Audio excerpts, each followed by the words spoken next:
Olá, eu sou Roberto Drummond, editor-chefe do Jornal Ouvidor, dando continuidade essa matina com os candidatos de Santa Isabel, Arujá e Igaratá.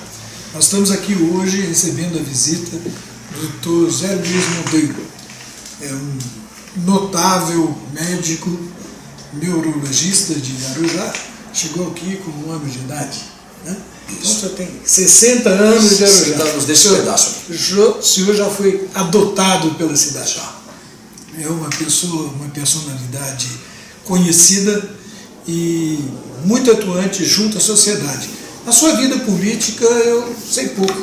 Você já ocupou algum cargo de natureza política? Não, Nunca foi secretário? Não. Sempre trabalhou nos bastidores? Sempre trabalhei. Nos bastidores de diversas administrações. Então é um homem que tem uma visão muito boa, muito grande da administração da saúde pública. Então, doutor, é um prazer enorme estar aqui com o senhor e o combinado é que todos são pré-candidatos. Então nós solicitamos que, para evitar problemas de natureza eleitoral, que não se mencione número, não se mencione partido, não se peça voto, né? Simplesmente se limite a responder as perguntas. Cada pergunta é rápida e o senhor tem 1 minuto e meio para respondê-las. Se o senhor quiser terminar antes, não tem problema. Agora, se ultrapassar esse 1 minuto e meio, na pergunta subsequente a gente vai cortar um pedaço. Podemos começar? O senhor quer cumprimentar o nosso público? Claro que sim. Quero agradecer primeiramente, Roberto, a oportunidade que você está me dando de me dirigir ao povo arujaense para mostrar as minhas ideias e aquilo que nós temos como plano de governo. Eu quero também agradecer àqueles internautas que estão dedicando a sua atenção nesse momento e dizer que estou muito feliz de me dirigir à cidade onde eu moro há 60 anos, onde eu cresci e vi crescer. Doutor, para o senhor, qual a principal função de um prefeito? Bom, a principal função de um prefeito é cuidar da cidade, mas eu gostaria de responder de 2 maneiras. A primeira maneira é aquela que eu trago da minha formação médica e da minha convivência com as pessoas, com os pacientes, que é o fato de dar atenção, de cuidar com a humanidade. E o outro é a visão mais administrativa mesmo, onde nós temos que nos preocupar em ser o gestor da cidade, em administrar os recursos, buscar os recursos e desenvolver aquelas políticas onde mais se fazem necessárias. Eu esqueci de comentar com o senhor, mas é muito importante. Nós estamos transmitindo ao vivo. Sim. De repente, cair essa conexão, nós estamos gravando e depois o filme é postado na íntegra em nosso YouTube. Basta entrar lá, YouTube, Jornal Ouvidor, tudo tranquilo, assiste-se. A segunda questão, todo prefeito recém-eleito, recém-possado, ele trabalha com o planejamento feito pela gestão anterior. O senhor, naturalmente, examinou o planejamento feito pela atual administração. O que é possível fazer em 2017 com o plano que foi criado pela atual gestão? Primeiramente, nós temos que fazer uma revisão orçamentária. Por quê? Esses 260 milhões, ou praticamente 260 milhões, que fazem o orçamento de Arujá, tem que ser otimizados, o seu uso tem que ser otimizado. E a gente vai ter que buscar também mais recursos, não no âmbito de cobrança de impostos. Por quê? Para poder aplicar melhor naqueles campos que mais se fazem necessário, como a saúde, a segurança, a educação e a geração de empregos.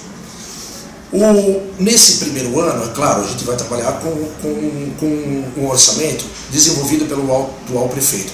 E nisso nós vamos ter que mostrar criatividade para buscar mais recursos e desenvolver um trabalho que aí sim vai ser nosso. Na opinião do senhor, quais são as 3 principais medidas que precisam ser tomadas na área da educação? Bom, nós temos um déficit no número de vagas e uma queixa muito grande com relação ao funcionamento delas. Nós precisamos construir ampliá-las e também reformar as que estão em funcionamento. Nós temos que também, e pensamos de maneira muito cuidadosa, no promover gradativamente o ensino em tempo integral naquilo que nos compete, principalmente as creches, né, e a pré-escola e o jardim. Nós também precisamos, isso é extremamente urgente, valorizar o professor.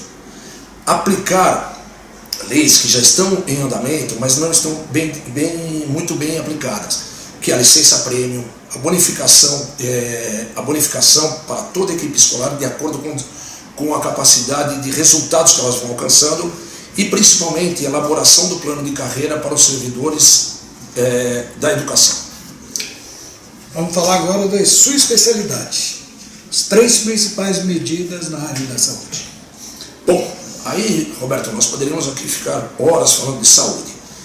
Bom, nós pensamos muito na implantação de uma UPA infantil. Por quê? A criança, quando ela é informada pelos pais que vai ter que ir ao médico por causa de qualquer doença, ela já vem traumatizada pela doença. Tem um aumento nessa angústia, porque associa um tratamento médico sempre à injeção.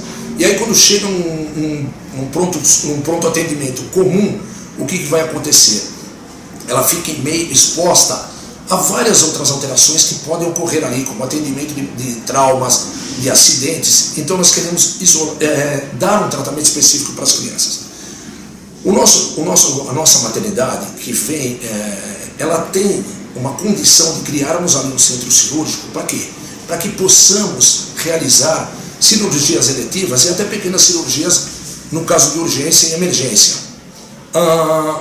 E terceiro, e que é uma coisa assim muito mais urgente, é a contratação de médicos especialistas com o aumento das UBSs e do Centro de Especialidades Médicas, já que nós não temos um cardiologista faz quase 2 anos, não temos oftalmologistas e também nos falta otorrino só para ficar nessas 3 especialidades, mas basicamente é isso.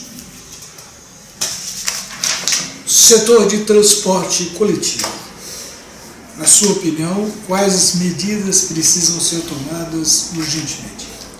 Revisar e otimizar também as linhas de ônibus já existentes, porque muitos bairros ou não são atendidos de maneira ideal, ou os ônibus passam de maneira esporádica lá. Nós temos que desenvolver também o plano viário municipal, junto com a opinião da sociedade civil, promovendo debates para nós podermos vermos exatamente o que essas pessoas esperam e precisam. E uma terceira coisa, um terceiro item, é exatamente a aceleração, a cobrança do governo estadual na implantação do corredor de ônibus, onde já existe o plano de desenvolvimento e construção de uma nova rodoviária. Como nós temos uma base de apoio muito ampla, 10 partidos, nós temos muitas condições desses 10 partidos acionarmos tanto os deputados estaduais como federais para que aumentem verbas para que possamos desenvolver esse plano e melhorar o transporte público em Arujá. Arujá tem uma característica que é o fato de estar à margem da principal rodovia do país. Correto. Isso a expõe a condições de insegurança excepcionais. O que o senhor imagina de possível de ser feito nessa área de segurança pública? Arujá, ela tem vários acessos. Se a gente for contar aqui, a gente ficaria tarde lembrando das saídas e entradas que ela pertencem a ela, que fazem com que a gente chegue ao centro da cidade. O que nós temos que fazer é monitorizar esses acessos com a melhora da qualidade dos equipamentos e também com a contratação de pessoas especializadas nesse tipo de serviço. Nós temos também que reformular de uma maneira muito rápida essa guarda municipal, que o efetivo é muito pequeno e todas as condições logísticas também não atendem às necessidades da cidade. E uma outra ideia que vem dando certo em outros municípios, Guararema e Taubaté, por exemplo, é a criação e a implantação da atividade delegada com a Polícia Militar, que é um convênio com a Polícia Militar, onde os policiais, nos seus dias de folga, podem trabalhar sendo remunerados pela prefeitura. E como eu falei, isso tem dado um resultado brilhante em algumas cidades, diminuindo em muito a insegurança e a criminalidade. E na infraestrutura urbana, na opinião do senhor, quais são as 3 medidas principais? Bom, a implantação do plano viário, eu não falei de anel viário, eu ia me confundindo, que vai diagnosticar e direcionar o sistema viário local e regional para que possamos desafogar esse trânsito, permitir o quê? Um desenvolvimento do comércio e um desenvolvimento da acessibilidade das pessoas, como, por exemplo, a rodoviária que eu já falei anteriormente e a implantação de bolsões de estacionamento. Porque nós temos um problema muito grande aqui, que são as pessoas deixarem os seus automóveis e se locomoverem para outras cidades com outros meios de transporte, estrangulando o acesso e a movimentação no centro da cidade, diminuindo todas essas condições de chegada aos serviços que são oferecidos por Arujá. Uma coisa seguinte é a qualidade dos nossos calçamentos.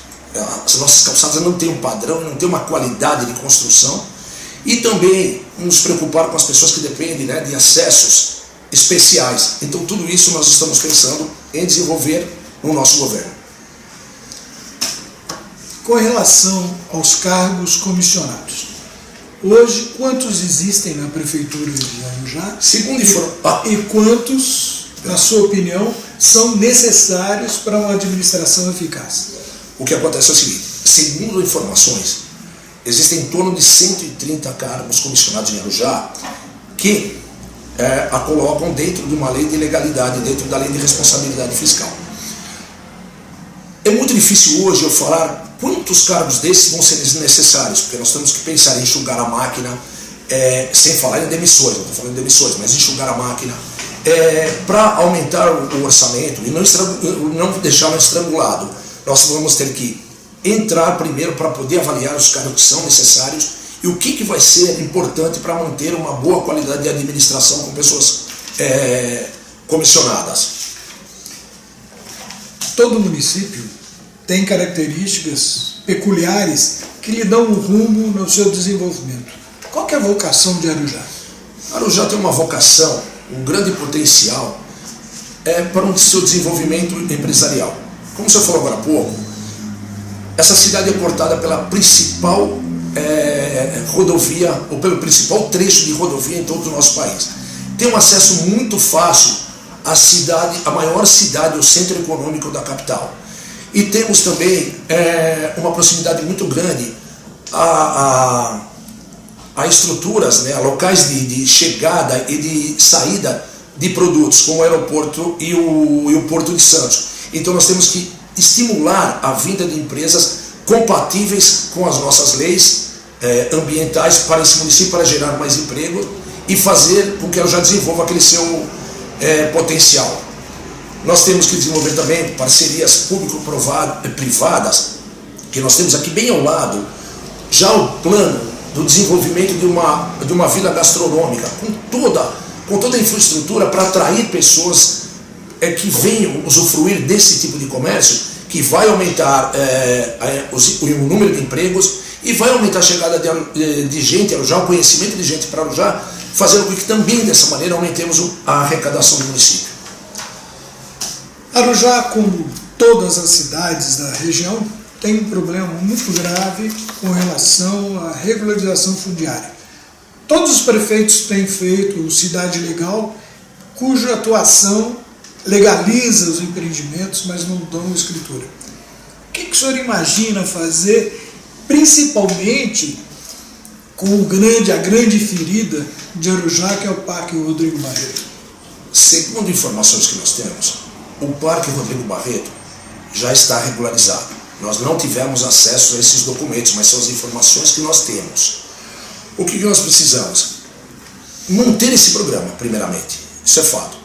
Manter essas regularizações e regularizar aqueles bairros que ainda, ou aqueles núcleos que ainda não estão devidamente oficializados. Nós temos o Retiro, nós temos o núcleo São Bento, o núcleo Vicente Mateus, que não fazem parte dessa oficialização de fundiária.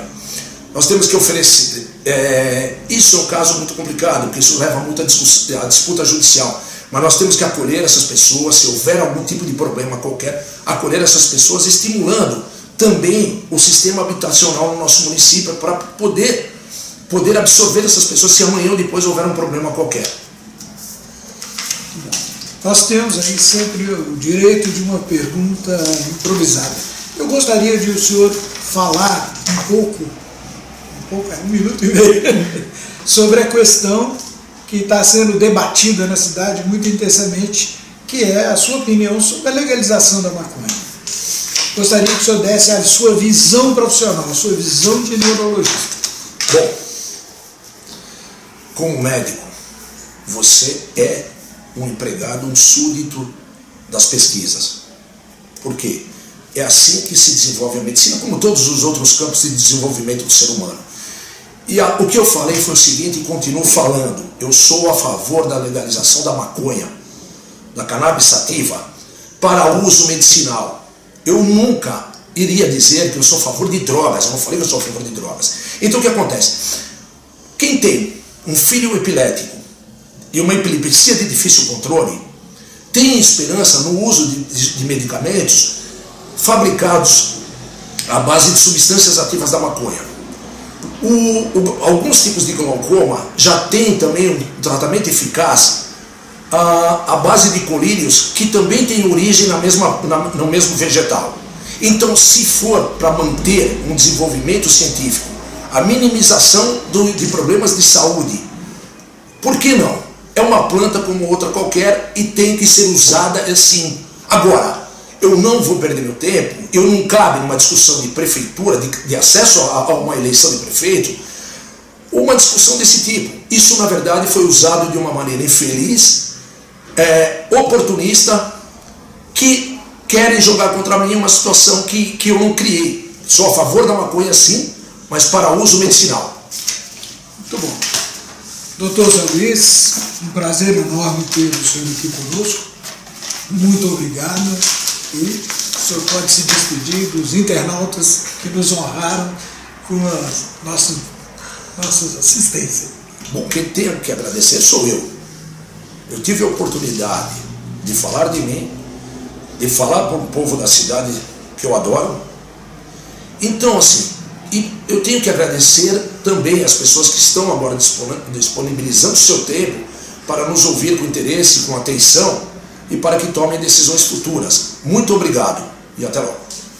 Muito obrigado a você que nos assiste. Obrigado, Érica, Alexandra, nossa retaguarda lá, o Bruno, a Shiva e o Leandro. Obrigado a vocês também. E estamos aí. Não se esqueça que amanhã está integral essa entrevista no nosso na edição impressa. Na edição impressa é só o sábado. Beleza. Você vai ter no sábado. Nosso YouTube, Jornal Ouvidor. Muito obrigado. É um dia muito bonito, uma semana ótima.